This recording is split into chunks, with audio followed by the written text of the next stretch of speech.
ஒரு சின்ன கிராமத்தில் ஒரு பஸ் ஸ்டாப்பில் ஒரு பையன் வந்து நின்றுட்டுருக்கான். அவன் கண்ணிலையும் ஒரு கால்களையும் ஒரு அவசரம் தெரிஞ்சிட்டே இருக்குது. அவன் கையில் காசு எதுவுமே இல்லை, ஒரு பதட்டம் தெரிஞ்சிட்டே இருக்குது. அப்போ ஒரு பஸ்ஸு வந்து மெல்லமாக வந்து பக்கத்தில் நிற்கிது. அப்போ அந்த பையன் அந்த பஸ்ஸில் ஏறும்போது அந்த கண்டக்டர் பார்த்துட்டே இருக்கான். கண்டக்டர் ரொம்ப முன்னாடி நின்று டிக்கெட் ஒருத்தவங்களுக்கு கொடுத்துட்ருக்காரு. இவனுக்கு ஒரு 3 ஸ்டாப் தான் போகணும். அப்போ ரொம்ப பஸ் கூட்டமாக இருந்தனால பஸ்ஸோட பின்னாடி நின்றுட்டு இருக்கான். அப்போ கண்டக்டர் வர்றதுக்குள்ளே அந்த 3 ஸ்டாப் வந்துச்சுன்னா இறங்கிடலாமேன்னு ஒரு நம்பிக்கை இல்லாமல் அந்த பஸ்ஸில் பயணம் செஞ்சுட்டே இருக்கான். ஃபஸ்ட்டு ஸ்டாப் வந்துருச்சு. அப்போ பார்க்கும்போது கண்டக்டர் ஒரு முன்னாடிலேருந்து கொஞ்சம் தூரம் தான் நடந்திருந்தார். செகண்ட் ஸ்டாப்பும் வந்துருச்சு.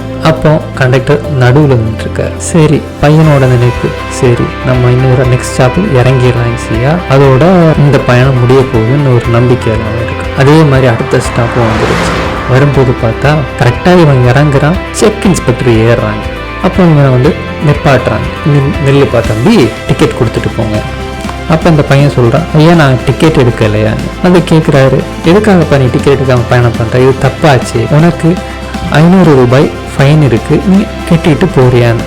அப்போ அந்த பையன் சொல்லியிருக்கான், என்கிட்ட எந்த காசும் இல்லையா, நானே என்னோட அம்மா வந்து இந்த பக்கத்தில் இருக்க மருத்துவங்க தான் சிகிச்சை எடுத்துகிட்டு இருக்காங்க, அவங்களுக்கு மருத்துவத்துக்குள்ளே மருந்து அந்த 3 ஸ்டாப் தள்ளி இருக்க மெடிக்கல் ஷாப்பில் தான் இருக்குது, அதனால தான் நான் அங்கே போய் வாங்கிட்டு இங்கே வரேன். அங்கே போகும்போது எனக்கு எல்லா காசும் கையில் இருந்த காசெல்லாம் செலவாயிடுச்சு, அந்த மருந்து கொஞ்சம் எக்ஸ்ட்ரா அமௌண்ட் ஆயிடுச்சு, அதனால் எனக்கு பஸ்ஸுக்கு காசு இல்லையா, அதனால தான் எடுக்கலையான்னு சொல்கிறேன். இதை கேட்டு அந்த டிக்கெட் பரிசோதனை என்ன செய்கிறாருன்னா ஒரு நிமிஷம் யோசிக்கிறார். சரி தம்பி, நான் உனக்கு ஒரு டெம்பரரி பாஸ் தரேன், அந்த பாஸ் எதுக்குன்னா நீ இந்த உங்கள் அம்மா வந்து ஹாஸ்பிட்டலுக்கு வந்து சரியாகி வர வரைக்கும் இனி இந்த பஸ்ஸில் வந்து இலவசமாக நீ பயணம் செய்யலாம், டெம்பரரி பாஸை நான் உனக்கு தரேன், எழுதி தரேன்னு அவர் ஒரு டெம்பரரி பாஸ் அவனுக்கு கொடுக்குறான். இந்த சம்பவத்தில் ஒரு பஸ்ஸில் டிக்கெட் இல்லாமல் பயணம் செய்கிறது சட்ட விரோதம். ஆனால் நமக்கு தெரியும், அப்படி அந்த பையனுக்கு தண்டனை கொடுத்தாங்கன்னா அது நிதாபமற்ற செயல் என்று. இதைத்தான் பைபிள் சொல்லுது, நீதியானது நியாயப்பிரமாணத்தினாலே வருமானால் கிறிஸ்து மரித்தது வீணா இருக்குமே.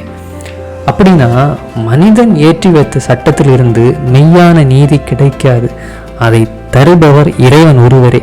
இந்த கதையில் கிருபை உள்ள செக் இன்ஸ்பெக்டராக ஒருத்தர் அந்த பையனோட பயணத்தில் தேவன் வச்சது போல நம்ம வாழ்க்கையில் வைப்பார். உலகத்தின் நீதி உங்களை கைவிடலாம், ஆனால் தேவனுடைய நித்திய நீதியோ உங்களை என்றும் கைவிடாது.